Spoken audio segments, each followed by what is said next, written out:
you, Ryan Gill. Good morning, everyone, and happy Easter. Happy Easter, Vic Sorrel. Good to have you here. Let's do some celebrating, All Ryan. right, celebrate. The stone was rolled away.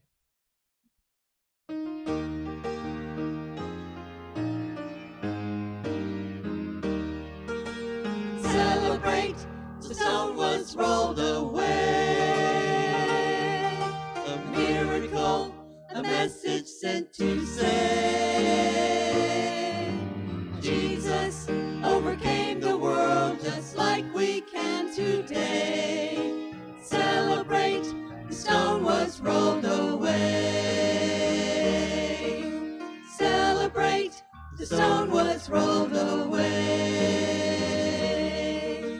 Some went to behold him, death could not enfold him.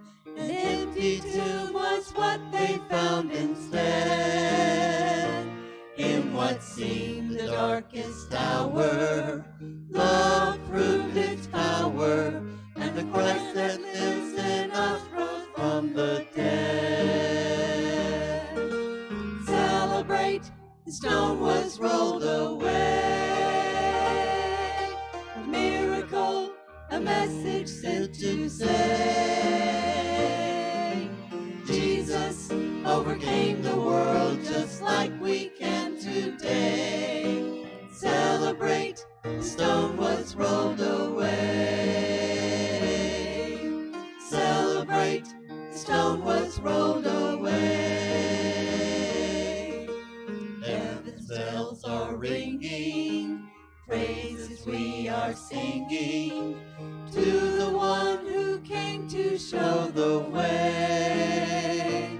In a never-ending story of Spirit's glory, and with gratitude and joy we sing today. Celebrate, the stone was rolled away. A miracle, a message sent to say, Jesus overcame the world just like we can today. Celebrate, the stone was rolled away. Celebrate, the stone was rolled away.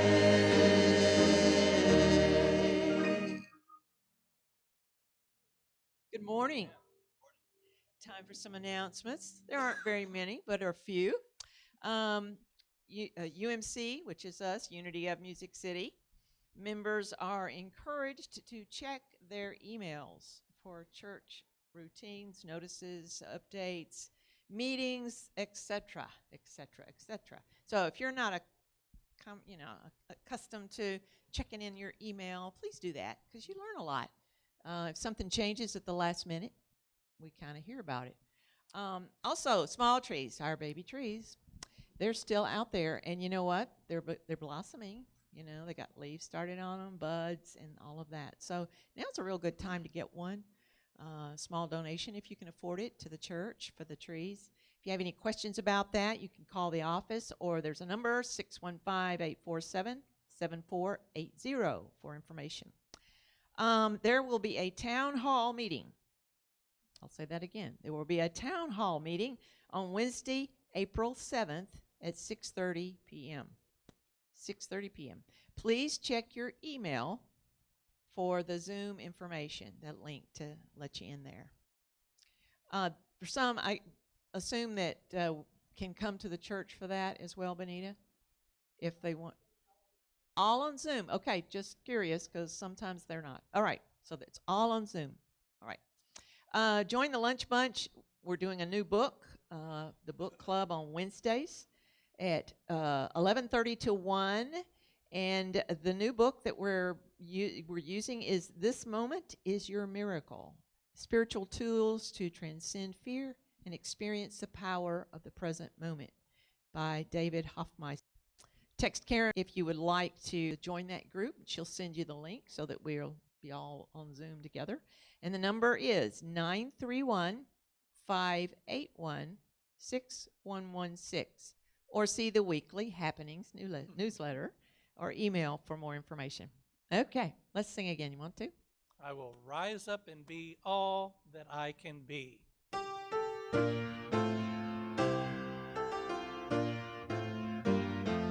I will rise up and be all I'm meant to be. There's a mighty power that flows through me. I will rise up and be all I'm meant to be. I will rise up. I will rise up. Looking back, we can see many souls who paved the way for you and me.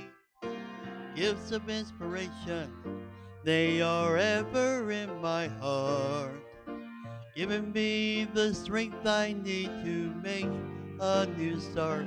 I will rise up and be all I'm meant to be. There's a mighty power that flows through me. I will rise up and be all I'm meant to be. I will rise up. I will rise up. I will live joyfully, listening to the voice that says just follow me. Stumbling blocks before me will turn to stepping stones, leading me to higher ground up where I belong. I will rise up and be all I'm meant to be. There's a mighty power that flows through me. I will rise up and be all I'm meant to be. I will rise up. I will rise up. I will rise up and be all I'm meant to be. There's a mighty power that flows through me. I will rise up and be all I'm meant to be. I will rise up. I will rise up. I will rise up. I will rise up.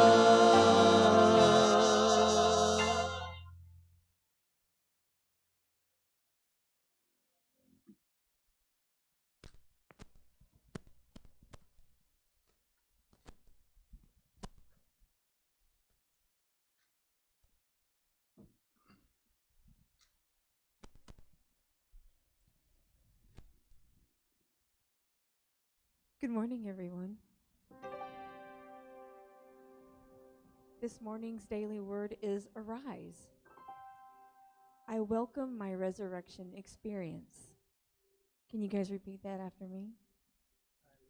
I welcome my resurrection experience. In Mark's gospel, the women who came to anoint Jesus' body on Easter morning flee in terror after finding the tomb empty. They are told Jesus has been raised. Stories from early Christian communities describe a transformation from fear to faith as Jesus' early followers come to realize not even death can hold the Christ Spirit captive. With joyous faith, Jesus' followers greet one another, declaring, "He is risen," and affirming, "He is risen indeed." Letting go of fear, I say yes to my resurrection experience. Guided by the resurrecting power of the Christ Spirit within me, I am set free from the tomb of lack and limitation. I follow Christ into the light of new awareness, a new dimension of life. Christ is risen in me.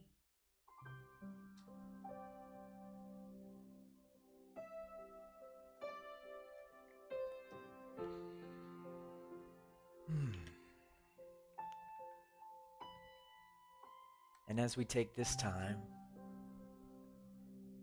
to simply breathe together, we find gratitude in knowing that we are Christ. And that just as the Christ is risen, we too can rise.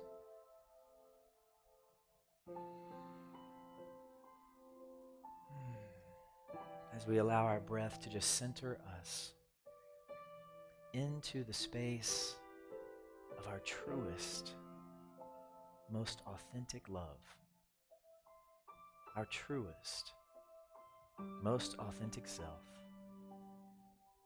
we invite in that authenticity the invisible, quickening power that is the Spirit of love. The Spirit is the resurrection. And we invite it to be in us, around us, through us, as us, now, such that we may be made new. Every healing happens in this energy.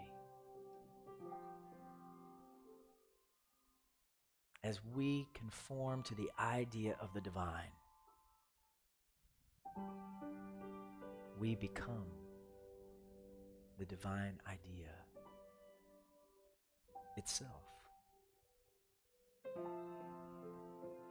And as the divine idea, every part of our lives is radiantly whole, is healthy, is calm, assured, and risen.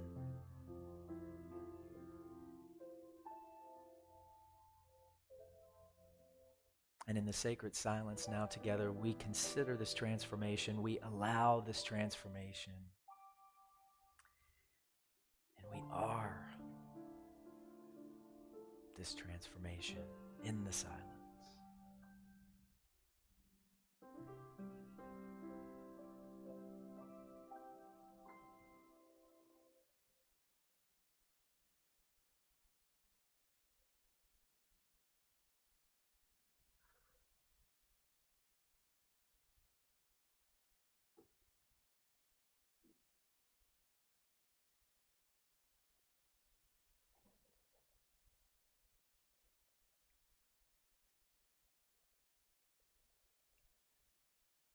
We celebrate, for Christ is risen.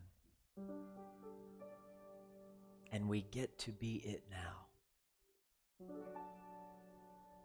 through the willingness of our perception of ourselves as love. For when we see ourselves as love, and we see ourselves as light, and we see others as the same love and light, then there's only one of us here. For in that chosen perception, in that willingness,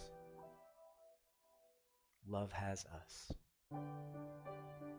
And we have love. And we indeed are the risen Christ for the world to see.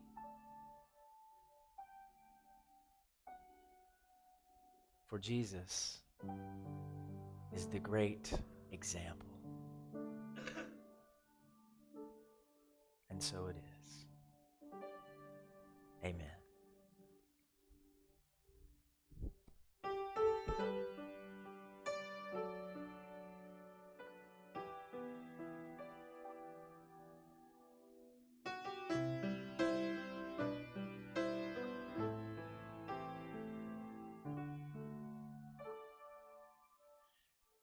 In this moment,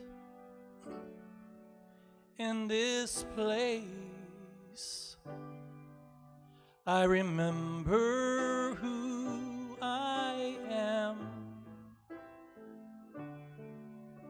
letting fear and worry fall away from me.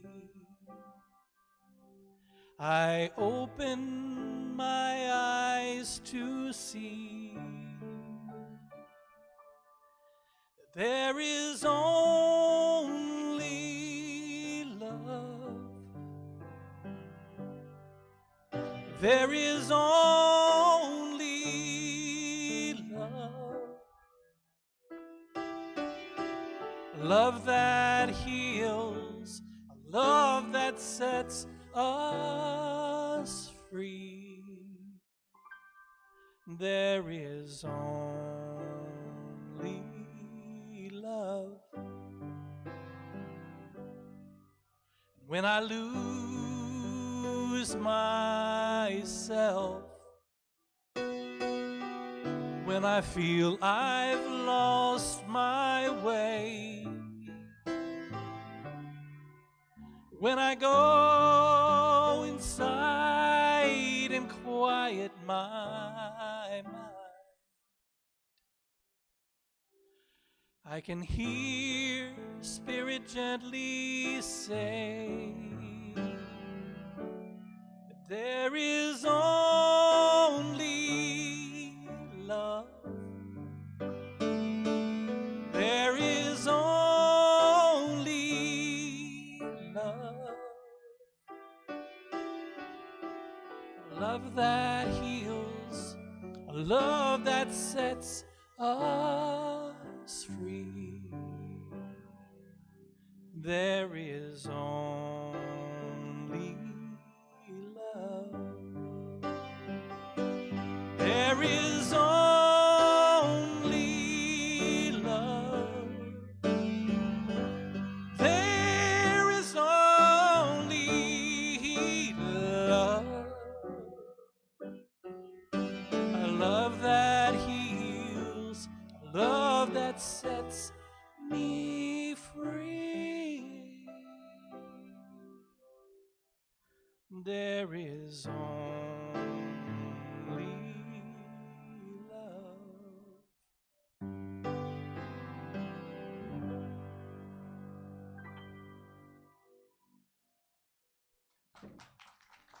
Thank you. That was beautiful, Ryan. Thank you. Was that Daniel Namath? Nope, that's Karen Drucker. Karen Drucker.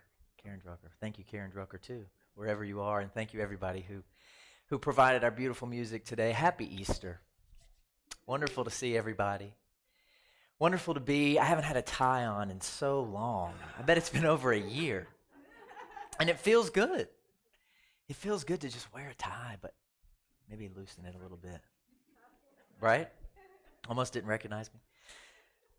My boss said something very similar to me about that not too long ago. So happy Easter. I think it was perfect. There is only love. Love that heals, love that sets us free. The song that Ryan so beautifully sang, because it sets us up perfectly for what is ours to remember. And when we do what we've always done, we will get what we've always had.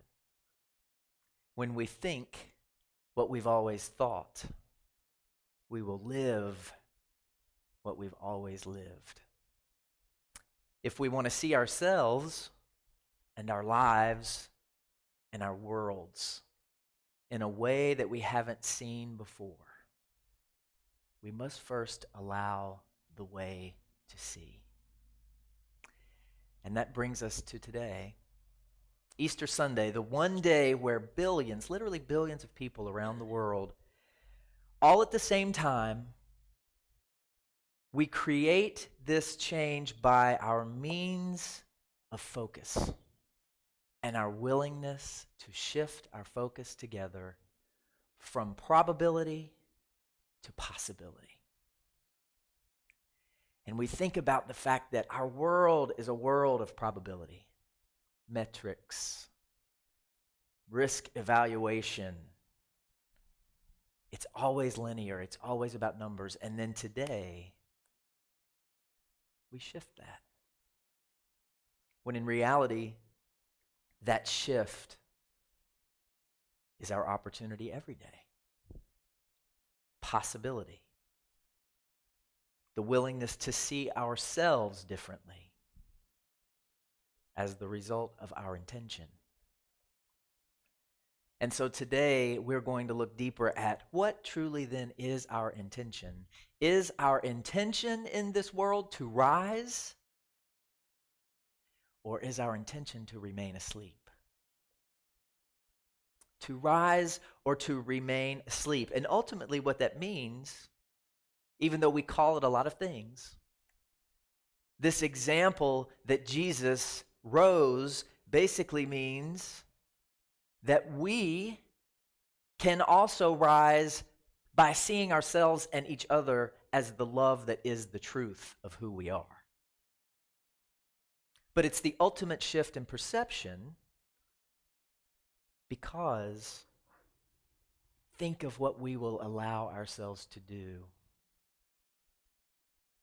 when we see ourselves as love. And even in the most fundamental congregations in the world, He is risen still means there is hope for me. And so really, when you think about it, perhaps it's the most united time that we all share on this planet. No matter how we see the teaching of Jesus, today we align in the truth that Jesus rising means there's hope for me.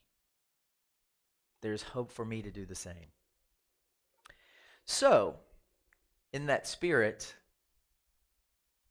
of course, happy Easter. Let's look a bit at some of the things that Jesus said. Let them deny themselves and take up their cross daily and follow me. Now, in your grandmama's church, this meant something a little different. But in unity, what this means basically is no one can do it for us.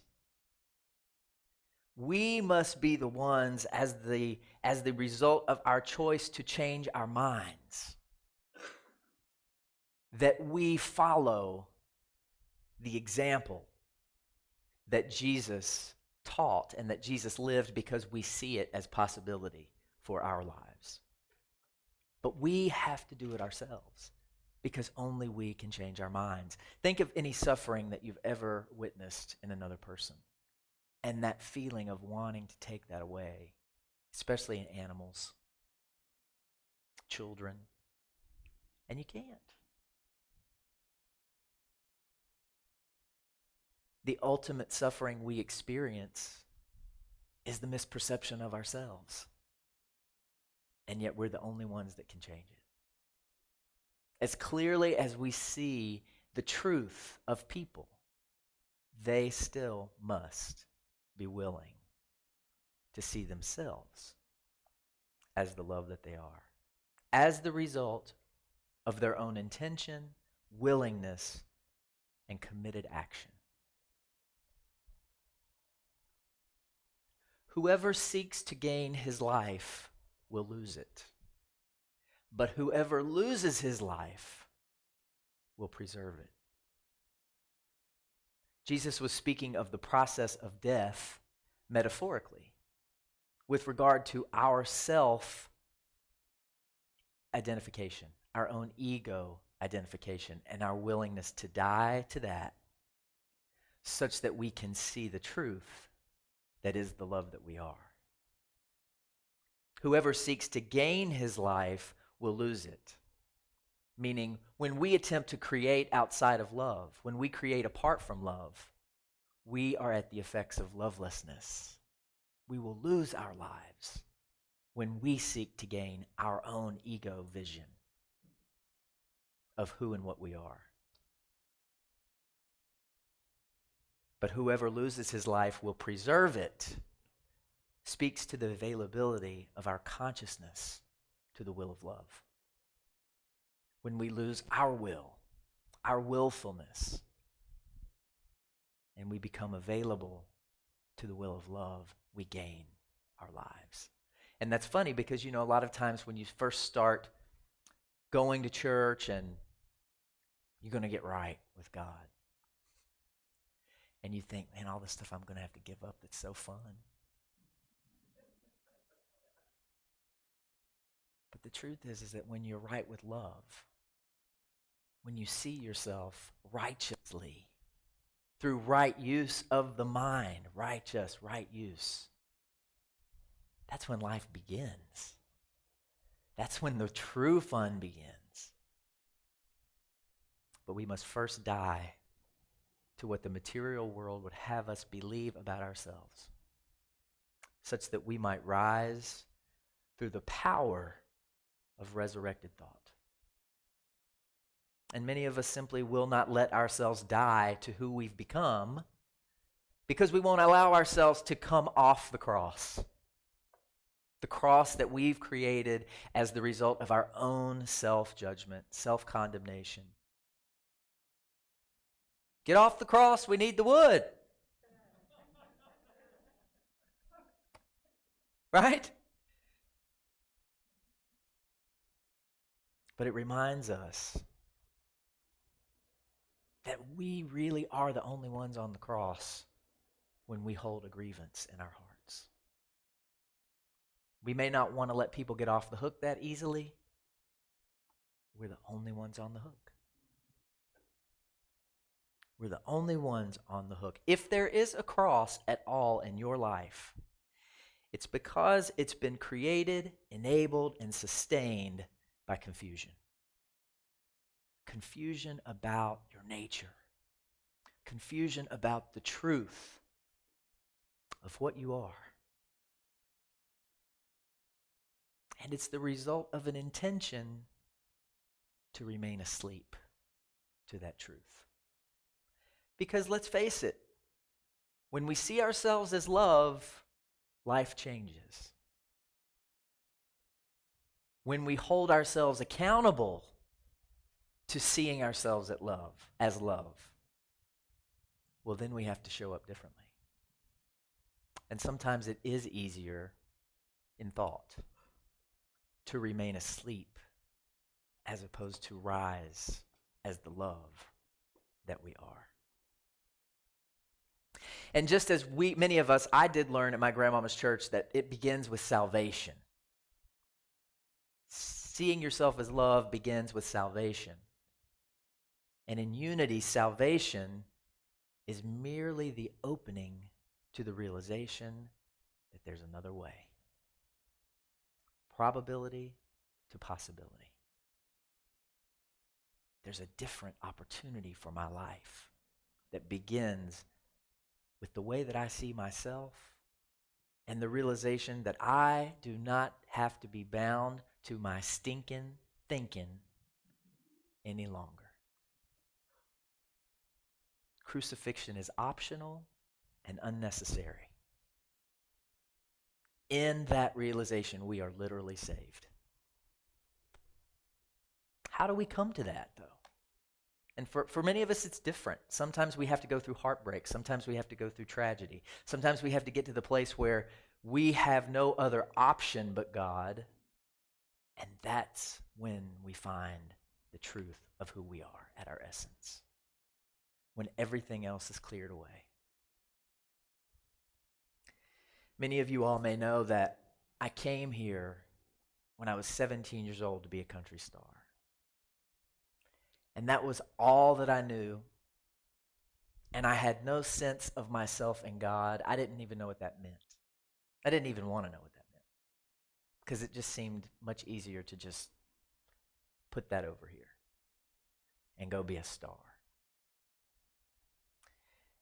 And so, as the law of attraction works, period, all the forms assembled around me when I was in college for that exact thing to happen.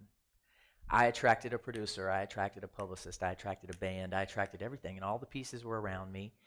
And we were in the studio, and we were writing songs, and we were cutting songs to pitch for a record deal. And the producer that I was working with at the time is a successful producer, and at the time was a very successful producer.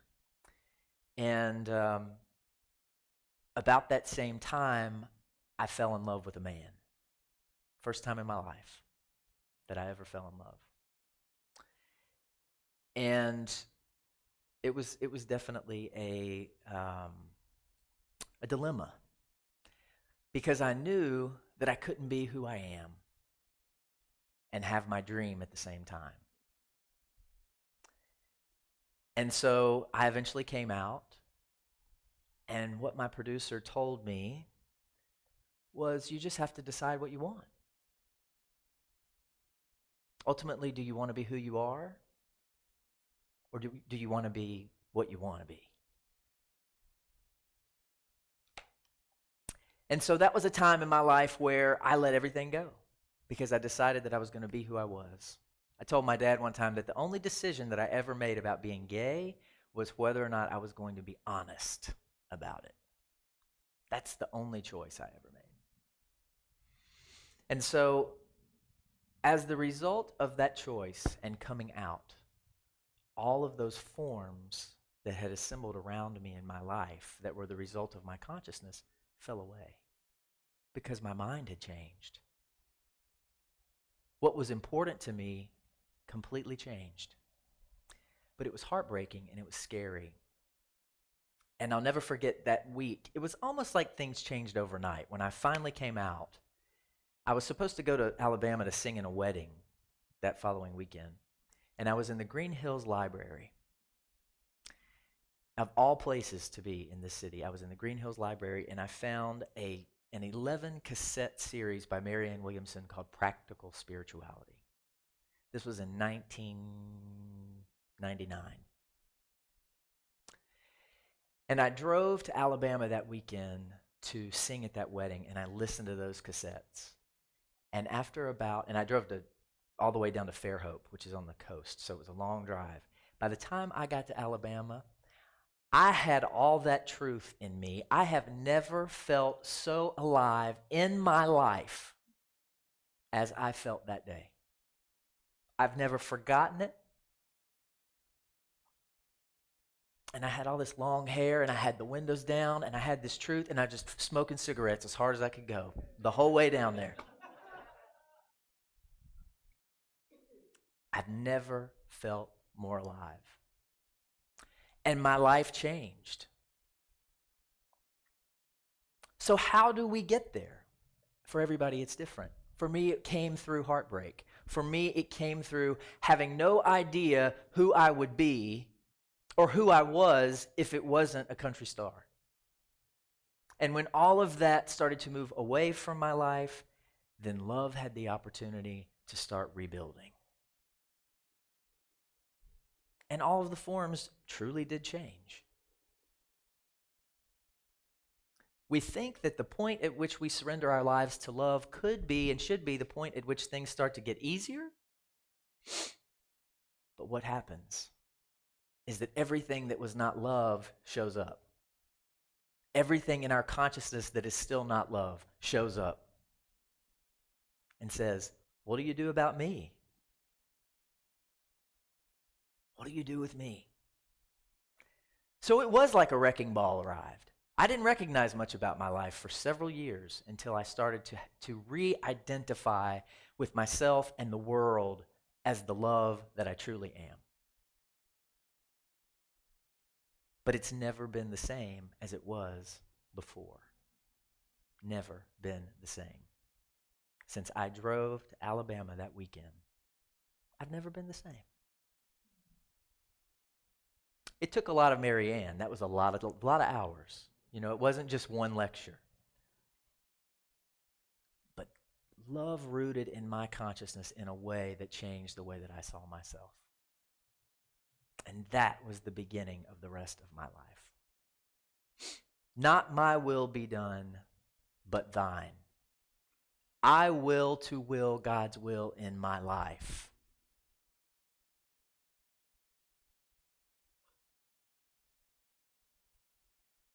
So where are we still arm wrestling with God? What parts of our life won't we let him have? Let God have. Him, it. And isn't that funny that we would need to do that in the first place?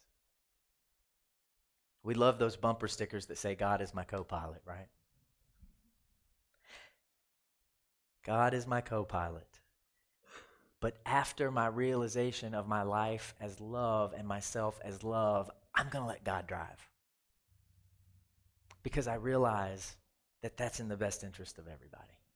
And that there's no part of my life that God can't handle. And it is a daily resurrection. It is a daily renewal. It is a daily resurrection. Charles Fillmore, one of our co-founders of Unity, says, the resurrection is an organic change that takes place daily in all who confirm to the regeneration of life and power of the universal God consciousness as demonstrated by Jesus. Jesus not the exception, Jesus the example. Greater than these we shall do, but only if we're able to see ourselves as the same. As the same.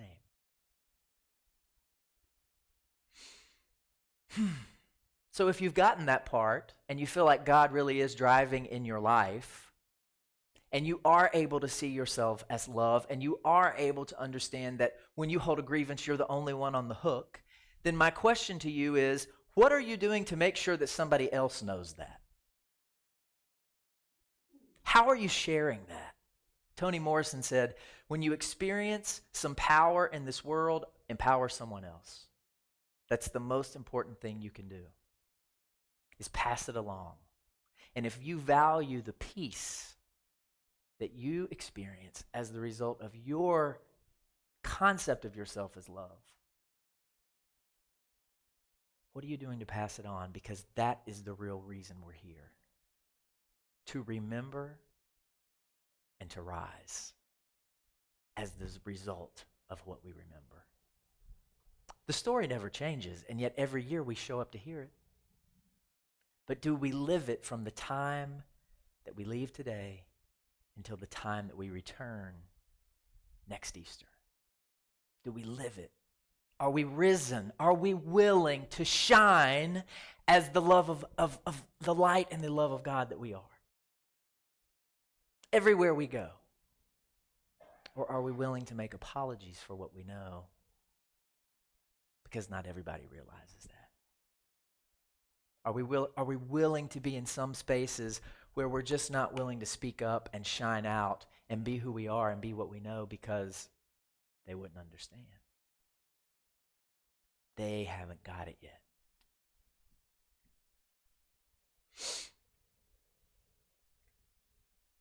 It's seeing clearly our lives as the microcosm that they are. And as we shift in our own lives, then the world, right, has the opportunity to shift. Because exactly the same way that a darkened room cannot remain dark when a light is turned on, our hearts cannot remain in fear when our focus becomes love. Love, where would you have me go? Who would you have me be? What would you have me say? And to whom? The truth is the Son of God, which is all of us, is not guilty. But the stone that sometimes remains in front of our own face needs to be rolled away. What is the stone in your life that keeps you from seeing that you are not guilty? What is the stone in front of your perception that keeps you from perceiving your neighbor as innocent? And what keeps us from having the conversations to help each other understand?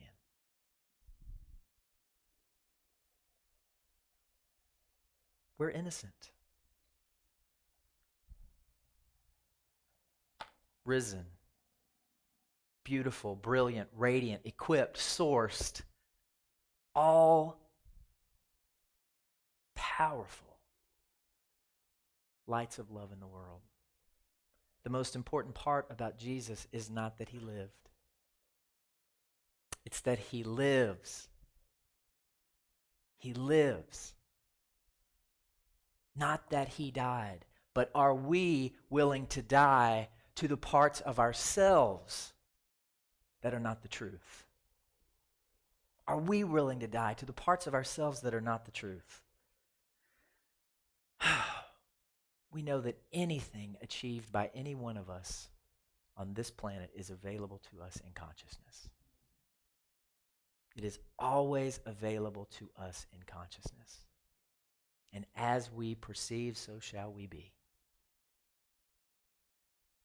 As we open to what love would do, the magic of the transformation that we might be is set in motion. Just as we are willing to move the stone of our resistance, even an inch, such that the light can shine in, our resurrection has already begun. Just as we walk out the intention to rise, we are risen. New thoughts show up in the intention to rise that replace the thoughts that kept us asleep. New thoughts, new ideas, new guidance, new direction, new life. And just like the miracle of Jesus rising from the dead, we too rise from the death of our own misplaced faith and misperception. Stronger, wiser, brighter than ever before. And in doing so, we are the miracle workers. And life begins again and again. And so it is our choice. It's our choice. He is risen, and will we rise? Will we rise?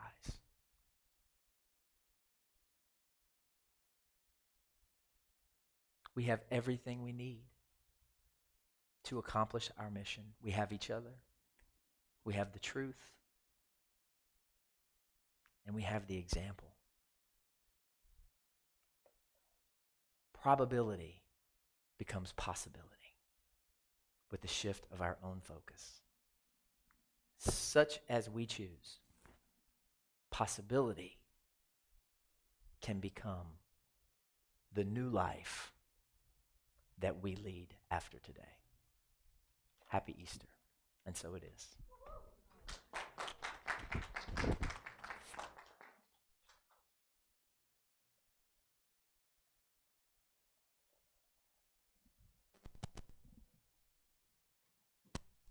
Happy Easter to you too.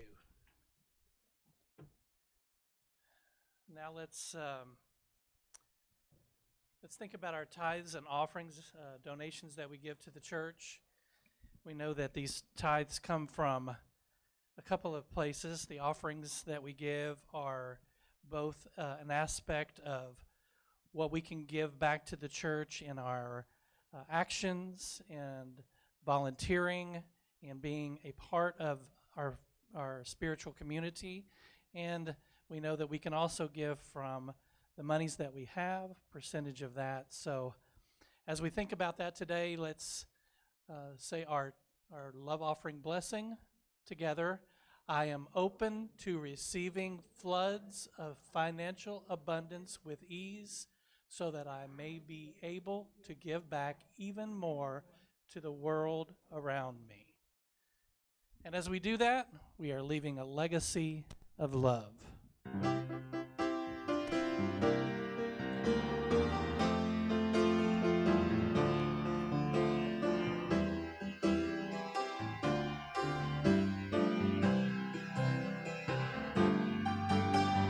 Who we are and what we believe is shown to the world by what we help achieve.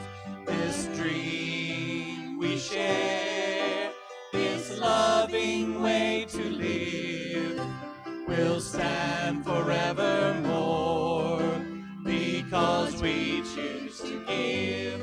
We are leaving legacy of love. Leaving a legacy of love.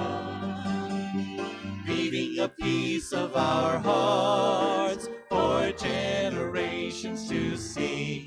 We are leaving a legacy of love. Leaving a piece of our hearts for generations to see. We are leaving a legacy of love. And now let's say the prayer of protection together. The light of God surrounds us. The love of God enfolds us. The power of God protects us. The presence of God watches over us. Wherever we are, God is, and all is well. We are love, joy, and peace. Everything else we release. We are love, joy, and peace. This is our gift to the world. We are love, joy, and peace. Everything else we release. We are love, joy, and peace. This is our gift to the world. This is our gift to the world. This is our gift to the world.